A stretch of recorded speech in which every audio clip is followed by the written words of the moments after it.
इस वीडियो को शुरू करने से पहले हम आपको एक डिस्क्लेमर देना चाहते हैं। ये वीडियो ना मुसलमानों के लिए है और ना ही हिंदुओं के लिए। ये वीडियो सिर्फ एक भारतीय के लिए है। अगले कुछ मिनट आपको हम जो कहना चाह रहे हैं उस बात की गहराई को समझने की कोशिश करनी होगी। इस वीडियो को देखने से ज्यादा आपको सुनने पर ध्यान देना होगा। मुसलमान को इस देश में रहना चाहिए कि नहीं? ये देश हिंदू राष्ट्र होना चाहिए कि नहीं? शहरों और रास्तों के नाम कौन से धर्म के होने चाहिए? गाय को काटना सही या पूजना? औरंगजेब की कब्र का क्या होना चाहिए? कौन सा धर्म ज्यादा अच्छा और साइंटिफिक है और कौन सा धर्म बुरा और अंधविश्वासी? इन सारे घिसे पिटे सवालों पर आज हम बात नहीं करने वाले। इंटरनेट पर आपको ऐसे हजारों वीडियोस मिल जाएंगे जिसमें इस बारे में काफी बहस हो चुकी है। आज हम सीधा पॉइंट पर आकर ये बात करेंगे कि आखिर इस नफरत की वजह क्या है और क्या है हमारे देश का भविष्य।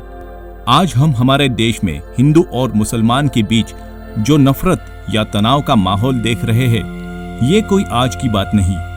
कई सालों से इस देश में यही माहौल रहा है और ये माहौल यहाँ तक रहा है कि धर्म के आधार पर इस मुल्क के दो टुकड़े हो गए, जिसमें से एक बना पाकिस्तान और दूसरा हिंदुस्तान। मगर क्या कभी हमने ये जानने की कोशिश की है कि एक हिंदू या एक मुसलमान अपनी जिंदगी कैसे जीता है? यहाँ पर हम बात कर रहे हैं उसकी दिनचर्या की। जैसे एक हिंदू अपने परिवार को चलाने के लिए काम करता है, नौकरी करता है, बिजनेस करता है, मेहनत करता है, पैसे कमाता है, बिल्कुल यही चीज एक मुसलमान भी करता है। एक ही खेत से निकलने वाली फसलें जैसे गेहूं, चावल, दाल, सब्जियां, फल एक मुसलमान भी खाता है और वही एक हिंदू भी खाता है।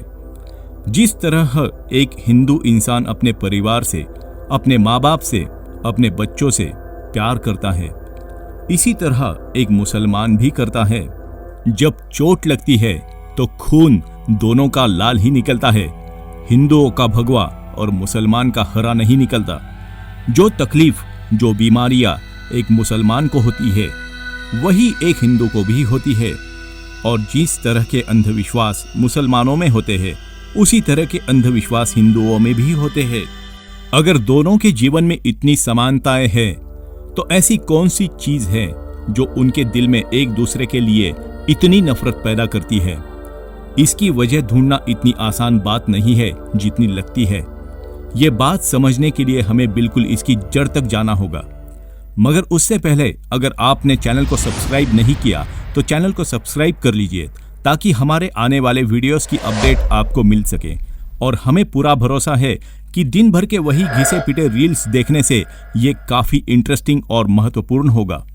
दरअसल इस नफरत की वजह है ना तो कोई एक इंसान है और ना ही कोई एक विचारधारा, और ना ही ये नफरत एक दिन में पैदा हुई है। अगर आप इस बात को गहराई से सोचोगे तो इस नफरत का संबंध सीधे तौर पे दो ही चीजों से है, जिसमें से पहली चीज है पॉलिटिक्स यानी शासन और दूसरी चीज है धर्म के ठेकेदार जो धर्म की उत्पत्ति के दिन से आज तक कार्यरत है। आइए इन दोनों चीजों पर थोड़ी रोशनी डालते हैं।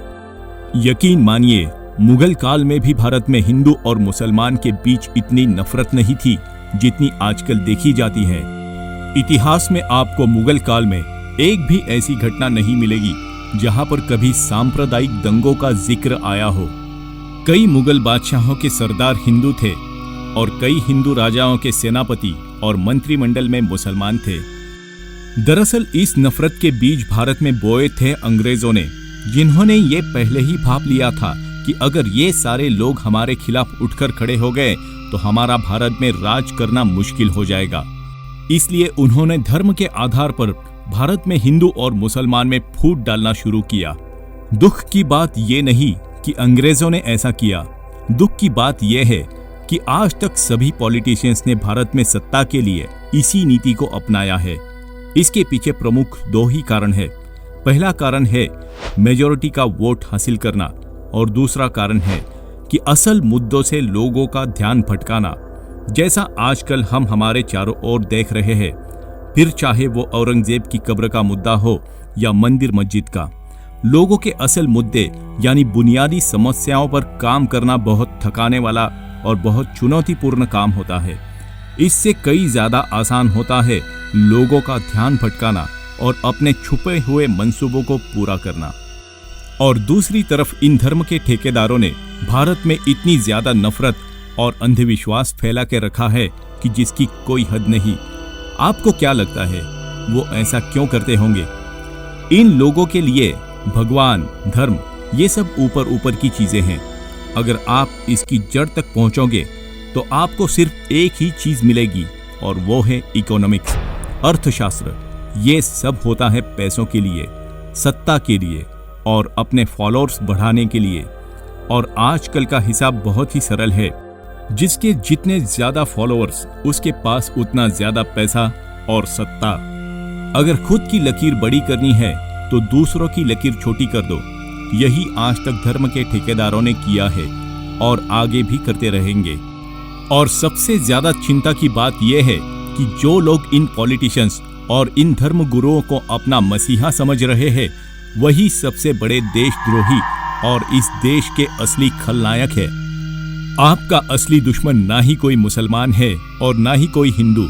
अगर आपका कोई असली दुश्मन है तो बस यही लोग जो नफरत फैला रहे हैं। जिस दिन हम आपस में बंटना बंद हो जाएंगे, उसी दिन इन सारे पॉलिटिशियंस को हमारे असल मुद्दों पर काम करने के सिवा चारा ही नहीं होगा और इन सारे धर्म के ठेकेदारों के अंधविश्वास फैलाने की दुकान हमेशा के लिए बंद हो जाएगी। आज तक पूरी दुनिया का इतिहास उठाकर देख लो, जिसने भी नफरत को नफरत से जीतने की कोशिश की है, अंत में सिर्फ बर्बादी ही हाथ लगी है। नफरत को अगर कोई चीज खत्म कर सकती है तो वो है सिर्फ प्यार और इंसानियत। अपने अपने धर्मों की किताब को फॉलो करना या नहीं करना ये एक निजी मामला है, मगर जिस दिन हम सब भारतीय मिलकर अपने संविधान को अपनी जिंदगी की सबसे बड़ी किताब मानने लगेंगे, उस दिन से हम सच्चे धार्मिक कहलाएंगे। हमें ये गंभीरता से सोचना होगा कि हमारे बच्चों के और आने वाली नस्लों के हाथों में हमें हथियार देखने हैं या एक दूसरे के हाथों में हाथ। मगर अभी के हालात देखते हुए ये कहना बहुत मुश्किल है कि आने वाले समय में हम कहाँ जाने वाले हैं।